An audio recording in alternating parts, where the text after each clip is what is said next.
When legendary playwright, actor, and artistic director of Pittsburgh Playwrights Theater, Mr. Mark Clayton Southers, asks you to read his recovery room journal, well, at least part of it. Well, here we go. He calls this one Mike and Ike's.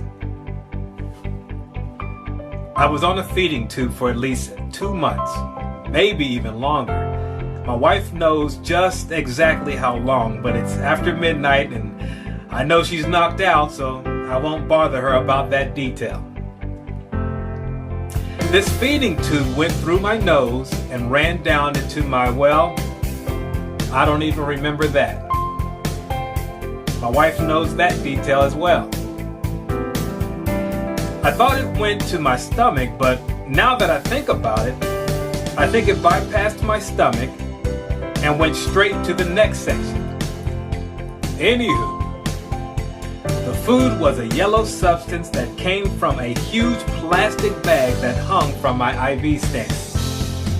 I can't say that it was nasty because it never ran past my taste buds. I do know that it looked nasty as hell. Now that's where you can use as hell. Now that's when it makes sense. Cold as hell makes no sense. Unless you're saying that was cold that they wanted me to go to hell. Anywho. So I had this feeding tube in me like what seemed like forever. As my consciousness grew and I became more alert, all I wanted was to get that tube out of my nose. And I wanted so badly to eat something, anything. They kept telling me soon. As soon as my heartbeat slows down and you're breathing normally, you can have something to eat. This went on for what seemed like forever. Eventually, they took the feeding tube out of my nose. Then they had a nutritionist come to teach me how to eat normally again. During this time, my wife, out of the kindness of her heart, gave me my cell phone to use. Now keep in mind, I still had narcotics in my system. I had been weaned off of them, but they were still saturated deep into my tissues, and I was still feeling the effects of them periodically. One of the things that really tripped me out was that my iPhone was curved outwards towards me. Like when I was holding it, it was like I was holding a miniature hood of a soapbox derby car. Or it was curved outwards towards me and everything was mutated. I couldn't use it because everything was distorted. But I didn't want to give it back to her, nor did I want her to know that my mind was tripping like Dorothy returning home from the poppy field. So I acted like everything was all right. I wanted to call my friends so badly, but I couldn't operate my phone. I couldn't even answer it when it rang. Everything was bloated and blurry. The only communication I had with folks was when they came to visit. Most visitors when leaving usually ask, "Is there anything I can bring you?" More times than not, I requested Mike and Ike's. My memory of them was so strong. I could imagine their juicy taste. I wanted to relive that feeling. Well, one morning my phone rang and I picked it up. To my surprise, it had returned to its normal shape. On the other end of the phone was my good friend Kim. She informed me that she was coming to visit, and if there was anything that I wanted her to bring. My door was cracked open, so I whispered to her, "Mike and Ike's." I had to be super careful because I didn't want any of the nurses or nurses' aides to hear. She must not have believed her ears. She was like, "What?" I was like, "Bring me a box of Mike and Ike's and Boston baked beans." Y'all know those goodies.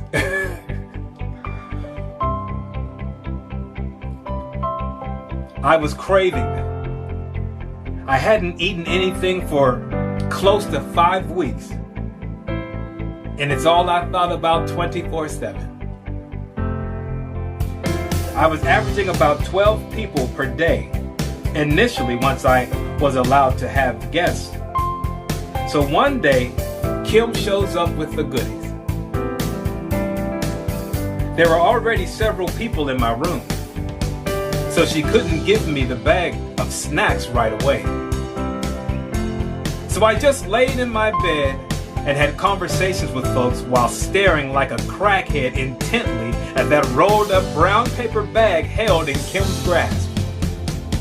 Eventually the room thinned out and Kim presented the bag to me. I immediately went in on the Mike and Ike's box, ripping it open like a spoiled child on Christmas Day. And Kimmy really hooked the brother up. She had bought me one of those industrial-sized boxes like you get at the movies for like $8. Usually, you grab a handful, rub them all down, but I chose to pick out one singular orange one.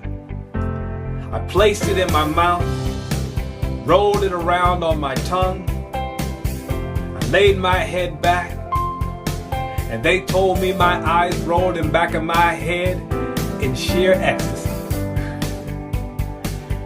The room grew quiet while I took all of this delight in. But the strange thing was, I couldn't eat anymore.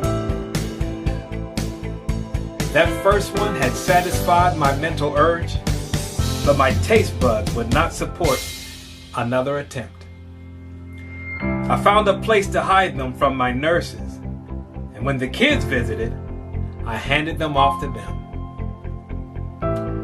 My good friend Wally brought me another big bag of goodies. All I could do was smile at the memories that they evoked.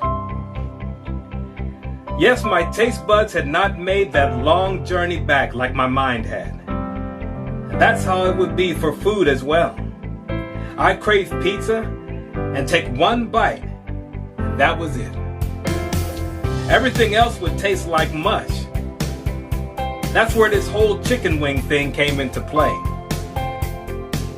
Chickens were just about the only thing I could enjoy on a repeat basis, especially with different sauces. But getting this understanding was a journey. There were several times when they contemplated putting the feeding tube back in because I wasn't finishing my meal. But my good friends came to the rescue, bringing me chicken wings around the clock. My taste buds also woke up to where I could enjoy cheesesteak hoagies. And for about 6 weeks, I was at a facility in the Highland Park area, and Vento's Pizza was just a few short blocks away. Yes, a Vento's cheesesteak hoagie was the meal of choice for quite some time. My weight was increasing, and the threat of the tube returning all but disappeared. I remember all those trips to the Porter's Superette, and before school to Bob's Truck, and even that little store in Brannock after church every Sunday. Oh, and to Stott's near Whitaker when visiting my grandparents. These were my childhood outlets. To scoop up several boxes of Boston baked beans, lemon head, a bag of Swedish fish, a couple of stick pretzels, and a few boxes of Mike and Ike's. Yes, my body had shrunk to the size I was when I was a preteen, losing around 80 pounds initially. But I had gained 30 pounds back from those bags of mush. I still had a long way to go to regain my strength and not to be forced to buy all new clothes. Yes, my memory of those good tasting Mike and Ike's jump-started my dormant taste buds and was the catalyst for my body's return to normalcy. Sometimes it's the little things that we least expect that unlocks the closed doors in our lives. So having an open mind can go a long way.